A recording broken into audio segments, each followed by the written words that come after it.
Ang hindi nila inaasahan na defense sa loob ng residence ng ika-4 na prinsipe na si Serebnik.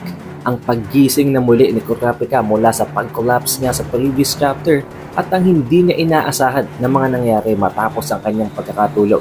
Ang napakarami pang impormasyon tungkol sa kanyang Nen ability na maging siya ay hindi niya pa natutuklasan at ang pagdating ng mga bodyguards mula sa magkakaibang mga prinsipe na may nakahalo na hindi lamang isa kung hindi napakaraming mga espiya.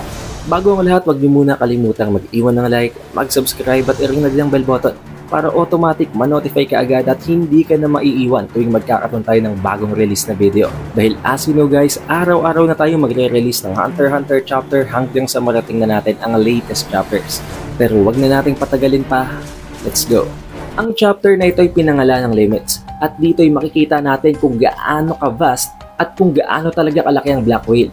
At hindi lamang yun, kung gaano kaliit ang Black Whale sa seas na dinatahak nila papunta sa Dark Continent na nagpapakita lamang na mas maliit pa sa langgam ang size ng mga tao sa dinadaanan nilang ocean or dagat na ito. Dito din ay nabanggit na ito ay ang ikalawang araw, not specifically 24 hours mula nang mag-depart ang Black Whale but 18 hours pa lamang. Pero ganito nakatindi mga nangyayari. Sa loob ng Black Whale, sa loob ng residence nila Prince Wobble ay unti-unti na ngang nagigising itong si Kurapika.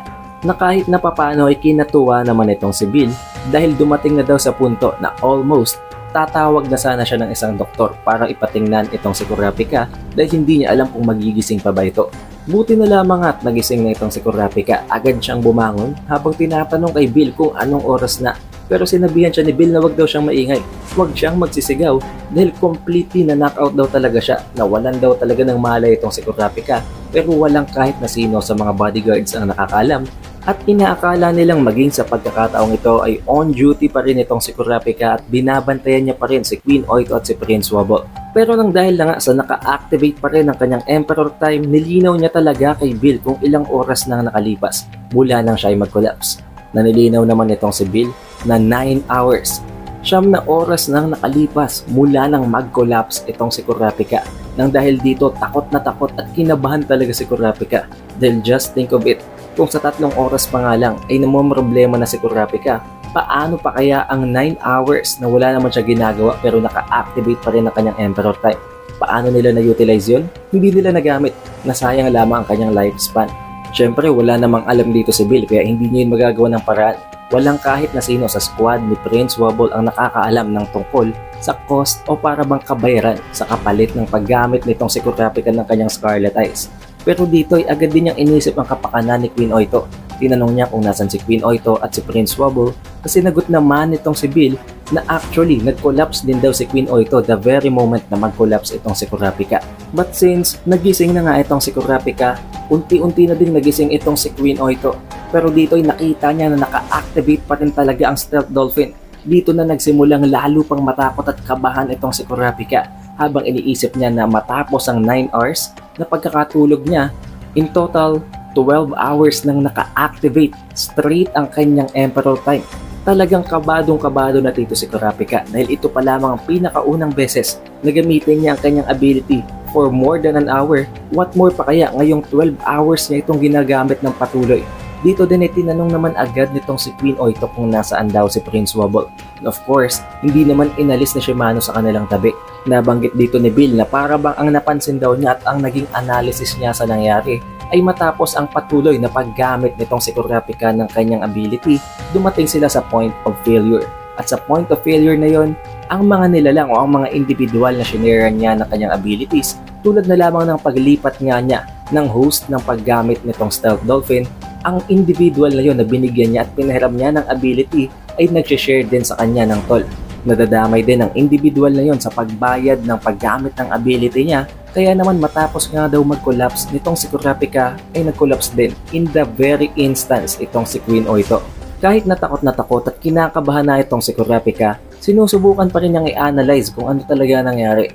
Naisip niya na between 9 hours and 3 hours, maaring ang point of failure o ang limitasyon sa paggamit niya ng kanyang Emperor Time ay ang paggamit nito ng 3 hours straight. At dahil doon ang compensation o ang kabayaran ay ang pag-collapse o ang pagtulog niya ng 3 times the hours na ginamit niya ito, meaning 3 times 3, 9 hours, na dahilan kung bakit 9 na oras silang nakatulog nitong si Queen Oito. Pero naisip din niya na hindi naman talaga necessarily yun talagang limit niya, pwedeng naapektuhan at nabago ang mga kondisyon ng kanyang limits nang dahil na nga sa ginamit niya ang paglipat ng Stealth Dolphin papunta kay Queen Oito.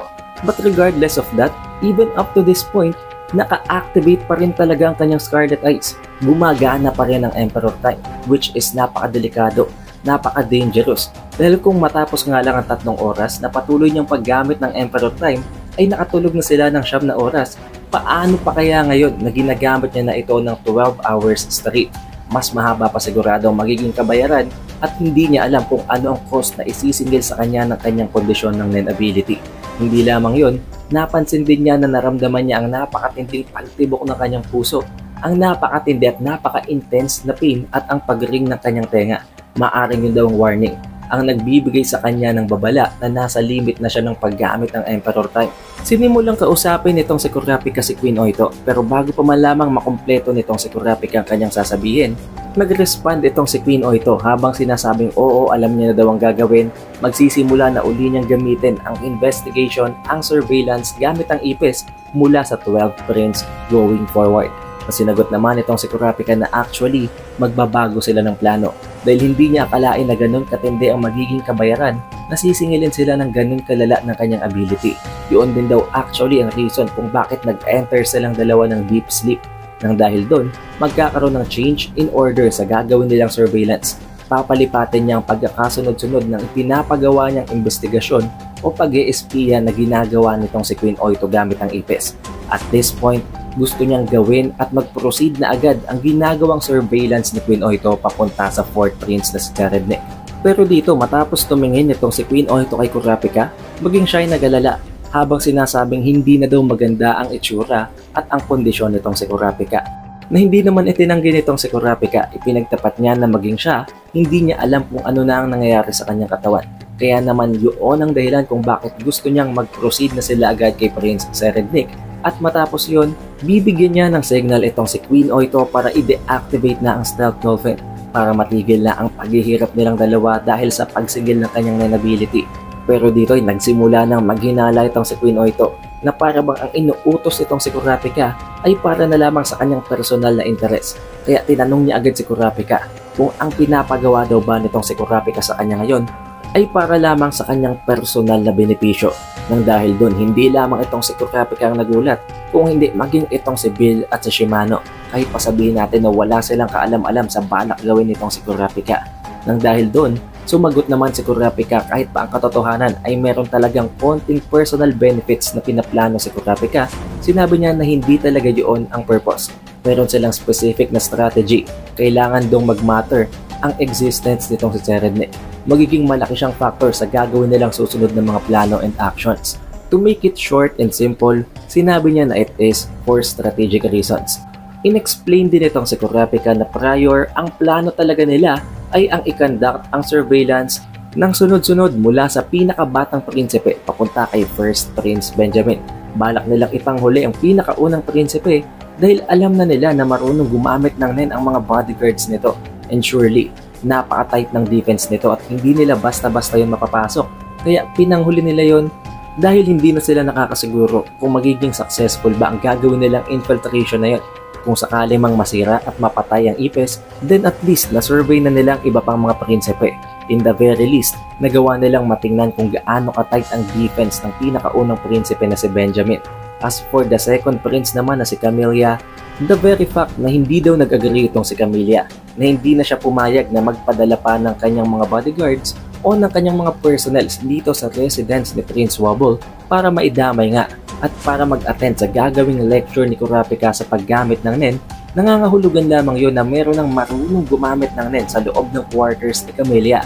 At kung sakali namang hindi ganun, posible din naman na masyado lang mataas ang authority nitong si Camilla at ayaw niyang tingnan siya ng mababa ng iba pang mga prinsipe, kaya hindi siya nag-agree na magpadala ng kanyang mga bodyguards papunta dito sa mababang prinsipe na si Wobble.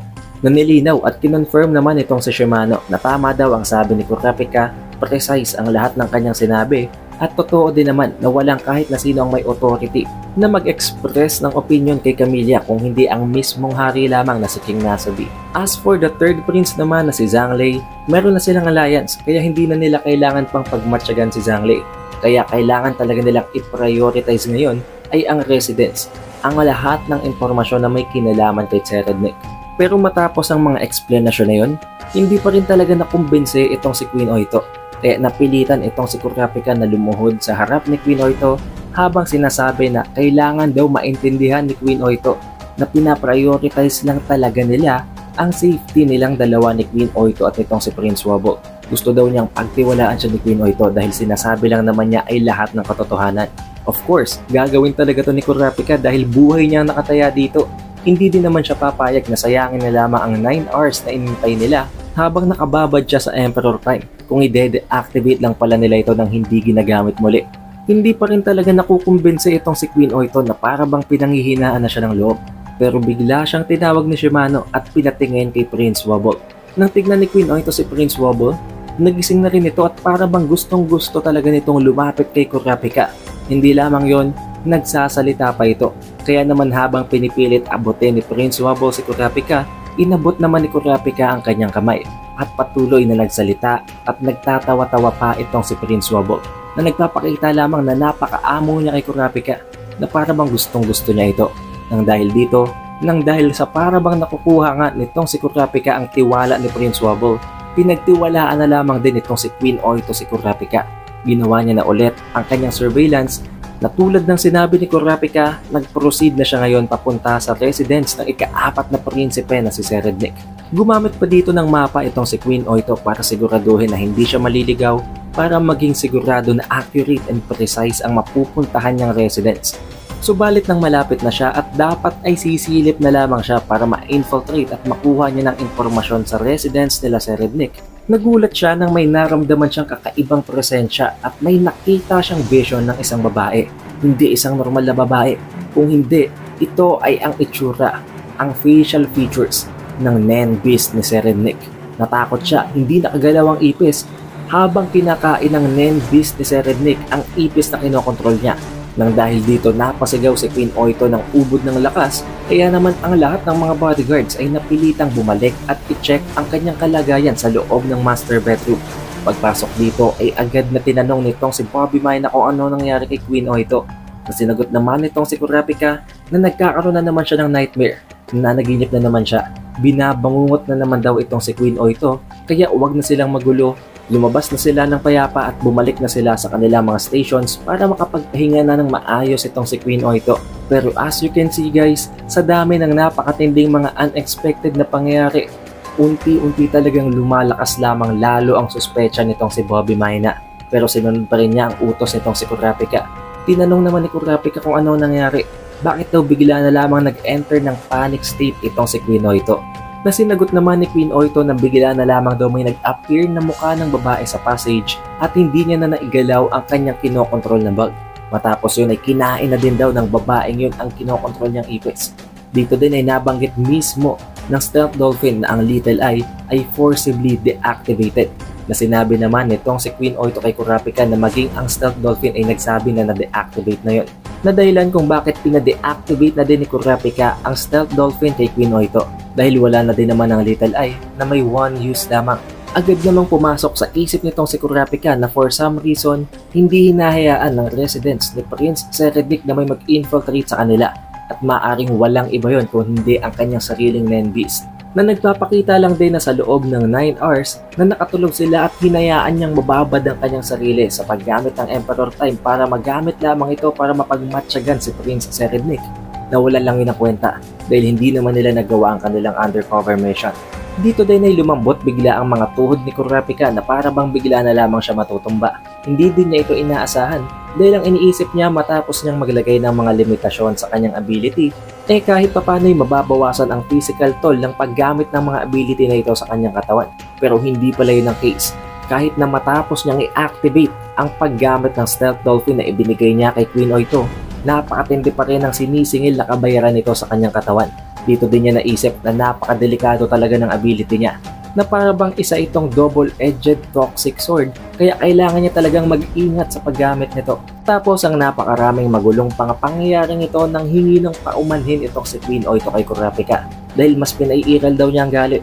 Hindi niya iniisip ang side ni Kurapika at ang kanyang mga sakripisyo din para sa kanilang lahat. Hindi na din pinaikot-ikot pa ni Queen Oito, sinabi niya na kung ano talagang gusto niyang sabihin kay Kurapika. Tinanong niya si Kurapika kung pwede din daw ba siyang turuan ni Kurapika ang gumamit ng nen dahil nakita niya na kung gaano katindi ang advantage ng paggamit nito.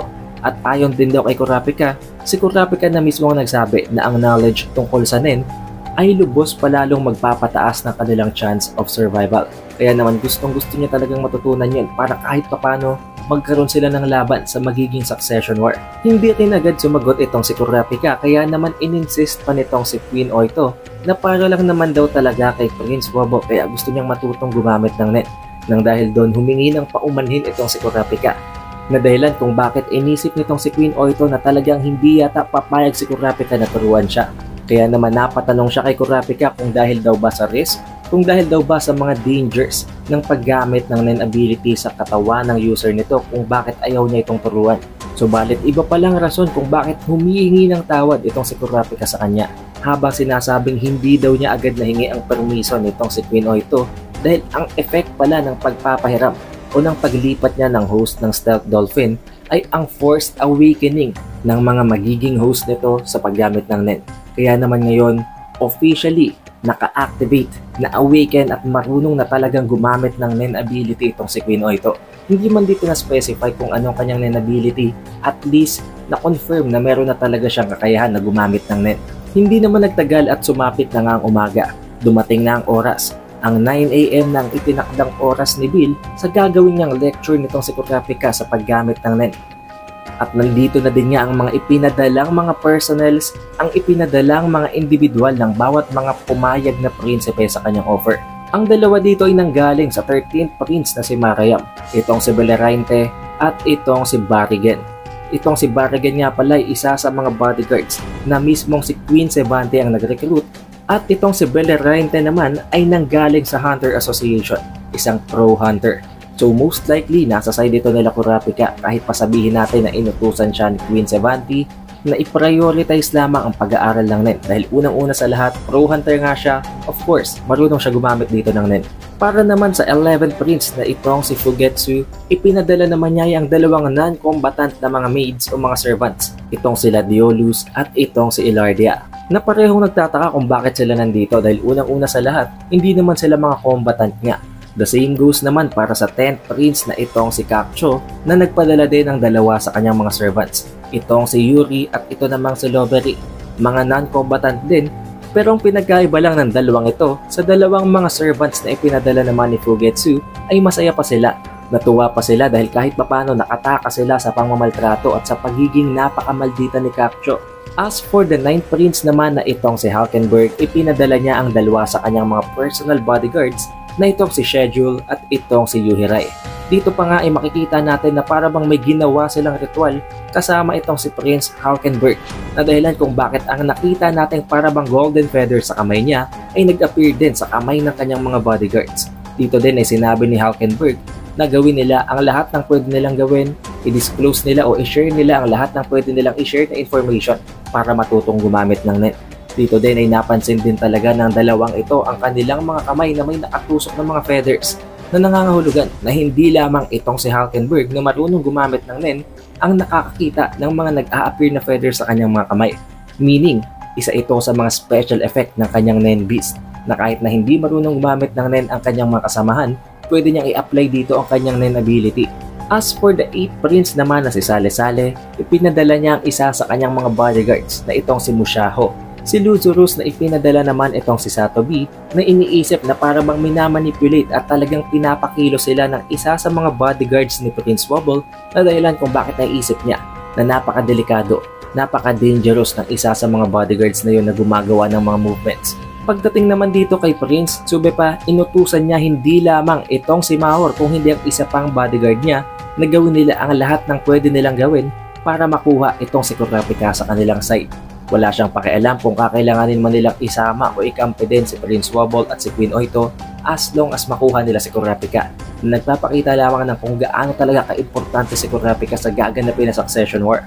Sinabi niya na within those 2 weeks, gusto niyang i-recruit nitong si Maor at nitong si Longhee itong si Kurapika papunta sa kanilang site. Habang iniisip nitong si Maor na ang pinaka the best way para makipag-communicate kay Kurapika secretly ay sa pamamagitan ng mga letters. At sinabi naman nitong si Longhee na kung gagawa sila ng parabang mga signals o indications para secretly kausapin si Kurapika, mahirap yun dahil baka mabisto sila ng ibang mga bodyguards. Pagdating naman sa ika-4 na prinsipe na si Serednik, ipinadala niya itong si Myuhan at si Danjit habang sinasabi at binibigyan sila ng command na kung sakali daw na sa loob ng 2 weeks ay hindi nila matutunang gumamit ng NEN, patayin nila ang lahat ng nasa loob ng residence ni Prince Wobble. Dito pa nga ay binalaan at pinagsabihan pa nitong si Danjin si Myuhan na wag daw nito purposely wag tutunin ang paggamit ng NEN para lamang magkaroon ng tsansa at ng permiso na patayin ng lahat ng tao. Pagdating naman sa third prince na itong si Zhang Lei, sinabihan niya ang kanyang personal bodyguard na itong si 10th Tory na gawin ang lahat para tingnan kung sino ang mga bodyguards na gagawa ng kahit anong move, na gagawa ng paraan para maging malapit kay Kurapika. Dahil alam daw niya na si Kurapika ang magiging susi para sa pagkakaroon ng mga advantages at ng iba pang mga factors na magdedetermine ng mananalo sa Succession War. As for the first prince naman na si Benjamin, tulad ng nakita natin na pinaplano nila ni Captain Balsamilco, ipinadala na nga ni Benjamin ang isa sa kanyang personal bodyguard na itong si Fury Cove. Dito ay napakatindi at itong naiiba sa lahat. Iniisip niya na advantage na pinagbigyan siya ng kalaban na pumasok sa kanilang territory. Dito din ay naiisip niya na hindi lamang ang pagtuturo nitong si Kurapika ang pagmamatyagan niya, kung hindi ang lahat ng appearance, ang lahat ng mannerism at ang lahat ng parabang mga palaging binabanggit nilang mga salita ay pag-aaralan niya talaga ng husto. At hindi lamang daw yun, meron pa siyang abilidad, hindi lamang ang NEN na na-acquire niya sa pamamagitan ng experience. Dahil napakatagal na daw talagang ginagawa nitong si Fury Cove ang ganitong line of work. Nabanggit niya dito na para matuklasan kung sino ang marunong gumamit ng NEN, meron siyang isang specific na method sa pamamagitan ng pagpunta sa side profile o sa gilid ng isang individual. Tinitingnan daw niyang mata nito at kapag ang border na yon o ang parabang bumabalot na area sa mata nito ay nag-shake o gumagalaw, nangangahulugan yun na ang individual na yun ay marunong gumamit ng NEN. Pero dito ay nagtataka itong si Fury Cove dahil iniisip niya na dapat ang mga marurunong lamang gumamit ng NEN sa loob ng kwartong ito ay ang mga hunters. Subalit maliban sa mga hunters na yon, meron pang 4 na magkakaibang mga individual ang nagpapanggap na hindi marunong gumamit ng NEN kahit na katotohanan ay marunong talaga sila. Pero para kay Fury Cove, kahit na alam niya na ang trabaho talaga ng mga bodyguards na yun na nagpapanggap ay ang magsilbing undercover agent lang din, kapag daw dumating sa punto na ginamit ng mga espiyang yun ang kanilang NEN ability, automatic gagamitin din niya kanya para patayin yun at palalabasin na isa lamang yung act of self-defense. At dito ngay makikita natin na nakalinyada na. Nakaprepare na ang mga bodyguards na magpapaturo kay Kurapika na gumamit ng NEN. Pero ang hindi pala inaasahan ni Fury Cove, may isa pa siyang hindi napapansin at hindi nakikitang NEN ability, isang parabang conjured or manipulated na puppet na babae na nasa likuran niya lang, na nakikita at pinagmamatyagan siya mismo. Habang sinasabi na base daw sa facial expressions nitong si Fury Cove, nakikita niya na nakikita nitong si Fury Cove na may iba pang mga NEN users sa loob ng kwartong to. And for that reason, ang kung sino mang nasa likod, ang kung sino mang user ng parabang puppet na babaeng doll na ito ay ginamit na ang kanyang NEN ability na ang Silent Majority, na magpapasimula ng panibagong kaguluhan na naman sa loob ng residence nila Prince Wobble. Pero para malaman natin ang susunod na mangyayari, kailangan na natin antayin ng susunod na video. Here are the sneak peeks, ang mga spoilers para sa susunod na chapter. Pero para hindi kayo mahuli pag-release ng susunod na video na yun, siguraduhin nyo nang naka-like, naka-subscribe at naring na din ang bell button para automatic manonotify kayo pagka-release natin ng bagong video. Also, don't forget na i-follow na din ang ating official Facebook page at ang ating official TikTok account para hindi na kayo mahuhuli sa bawat announcements, sa bawat latest news about sa Hunter x Hunter at sa author nito na si Togashi. Bago natin tapusin ang video, shoutout nga pala sa napaka-solid ng mga supporters na ito na palaging pinapanood ang bawat uploads natin. Maraming salamat sa inyo guys. It is The Updated Weeb and I will see you guys on the next one.